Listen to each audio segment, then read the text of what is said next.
In the world of solo leveling, monarchs are powerful, fearsome beings who stand at the top of existence.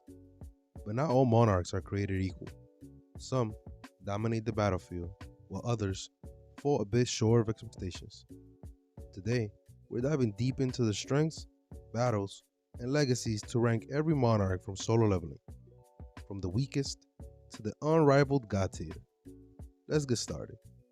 We'll start off with the monarch of plagues, the queen of insects herself, Kurisha. She's one of the most disappointing of monarchs in my opinion. She, being the queen of insects, and Beru, being one of my favorite characters, I kinda expected more from her. But no. Before Jinwoo even fully awakened the Shadow Monarch's powers, he easily defeated her using the skill Mutilation.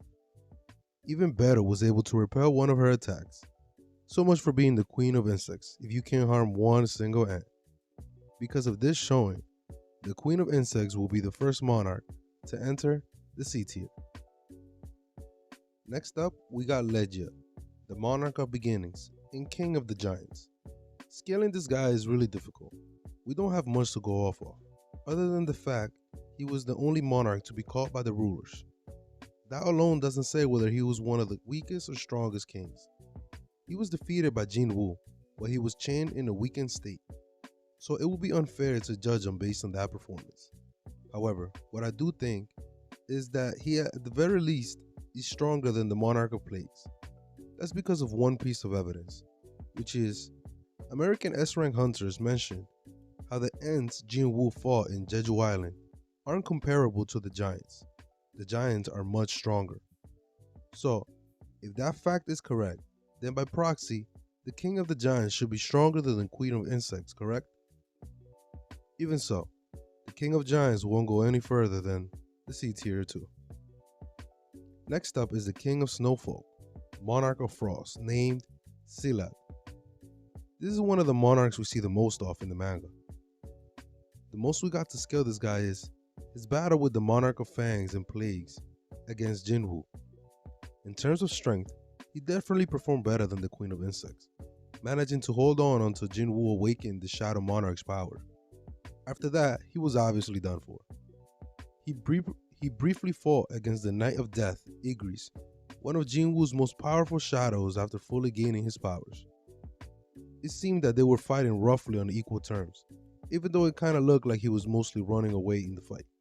After Jinwoo returned, he mentioned it took 4 hits to defeat the Monarch of Fangs. Then, it ended up taking only 2 hits to defeat the Monarch of Frost. This gives us one of the most clearer of evidence in regards to power scaling. Because of this, we can comfortably say the Monarch of Frost is definitely weaker than the Monarch of Fangs. Based on this, the King of Snowfolk will enter the B tier. Speaking of which, Rakan, the King of Beast and Monarch of Fangs, he's definitely the strongest of the 3 monarchs that tried jumping Jinwoo in the human world. As said before, it took Jinwoo 4 attacks in order to kill him, as opposed to 2 attacks needed to kill the Monarch of Frost, and just use Mutilation for the Queen of Insects before even awakening the full powers of the Shadow Monarchs. The King of Beasts takes part in multiple battles, including surviving the initial battle against the Shadow Monarch, although to be fair, he only survived because he fled the battle after realizing the overwhelming gap in their strengths. He also easily dispatched Thomas Andres after getting serious and activating his spiritual body manifestation. During the battle against Jinwoo, he was the only one of the 3 monarchs that was able to give Jinwoo a critical wound. Once, when he slashed him in the back with his weapon, and the other when he pierced him in the chest with his claws, causing him to nearly die. So, the Monarchs of Fangs will be our first addition to the A tier. Next up, a more moderate monarch, Tarak, the monarch of Iron Body and king of monstrous humanoids. The only battle we see from him is against Thomas Andres. After spotting him in the battlefield, he felt very confident he could take on the National Hunter, but he had failed to realize that Belian and Beru were hiding behind his shadows. After realizing this, his confidence collapsed as he tried to contact Antares, the Monarch of Destruction, but was unable to.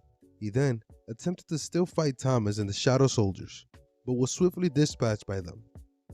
Based on this performance, I'm gonna place him no further than the B rank. Baran, the king of demons and the monarch of white flames. It's important to understand the Baran that Jinwoo defeats in the demon world is not truly the monarch of white flames. He is instead a replica, created by the architect as part of the system. The real monarch of white flames was defeated by the original shadow monarch, Ashborn, after he was attacked by both him and the king of beasts, Rakan. They were both defeated, and after the monarch of fangs fled, Baran was left to die at the hands of the shadow monarch. Based on this, I'm willing to say he is at the very least comparable to the monarch of fangs, perhaps a bit weaker, as to the fact that he was too wounded to even flee the battle. Because of this, I'm placing him underneath the monarch of fangs, but at the top of B rank. Now, Yogurma, the king of demonic spectre and monarch of transfiguration. This is another difficult monarch to rank, as we don't see much of him until the near end. He isn't part of any noticeable battles where we can scale him at. All we know about him is that he is considered the strongest sorcerer in the Chaos world. Also, he rejected the Monarch of Frost's proposal to preemptively attack Jinwoo before he acquires the full powers of the Shadow Monarch. Instead, he opted to help the Monarch of Destruction in his attempt to invade the human world by creating multiple giant portals in order to transport his immense army. At the end, after Jinwoo used the Cup of Reincarnation to turn back time, he defeated Yogurma. However, the dialogue of Jinwoo, I think, hints at how powerful the Monarch of Transfiguration is. Jinwoo, after spending 27 years in the world of endless darkness, says during his time there, he fought and won against the Monarchs, and after some struggle, he even defeated the Monarch of Transfiguration. I think based on this, it's clear that this monarch is one of the strongest ones. If after 27 years of getting stronger, Jinwoo still had to struggle a bit in order to defeat him, as opposed to the other monarchs which he easily defeated just shortly after acquiring his full powers. Because of this, I'm tempted to put him in the S tier. Now, to go into some real juggernauts, Antares, the monarch of destruction, and the king of the dragons. Antares was the first monarch to be created by the Absolute Being. He is widely known amongst both monarchs and rulers as the strongest monarchs of them all, with the exception of a certain someone though. Antares is the only monarch strong enough to be able to match the monarch of shadows. When any one of the other monarchs were caught in a situation they cannot win, the monarch of destruction is the one they always seek out to for hopes to win. Even after awakening the full powers of the Shadow Monarch, Jinwoo almost lost and was barely able to defeat him thanks to the ruler's help. It was only after going back in time and growing even stronger for 27 years in the world of endless darkness that Jinwoo was able to single-handedly defeat the Monarch of Destruction. As the strongest original monarch, Antares has more than earned his spot and opened a new tier in the SS tier. Lastly, a monarch who needs no introduction, the Shadow Monarch and King of Death, Ashborn, who later bestowed upon all his powers to Jinwoo. Putting this guy on the list is almost cheating. Although he is a monarch, he is also a ruler, originally the most loyal ruler to the Absolute Being.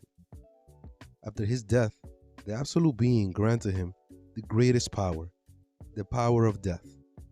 What makes the Shadow Monarch truly be in a different league above everyone else is his ability to turn his defeated opponents into loyal, immortal shadow versions of themselves. This means the longer a fight drags on, the stronger him and his army will become. Even before awakening his full powers, Jinwoo was able to defeat monarchs without much trouble. After gaining the full powers of the Shadow Monarch, he was able to easily defeat most monarchs. Afterwards, he went back in time with the help of the rulers and single-handedly defeated all of the monarchs and their army, including the Monarch of Transfiguration and the Monarch of Destruction. Because of these stats, the King of the Dead will open up a whole new tier above the rest. Only the God tier will seem appropriate for this behemoth. And that is all of the Monarchs in solo leveling ranked. But what do you think? Leave a comment down below telling me your thoughts. Also, don't forget to drop a like and subscribe. Thank you all, and take care.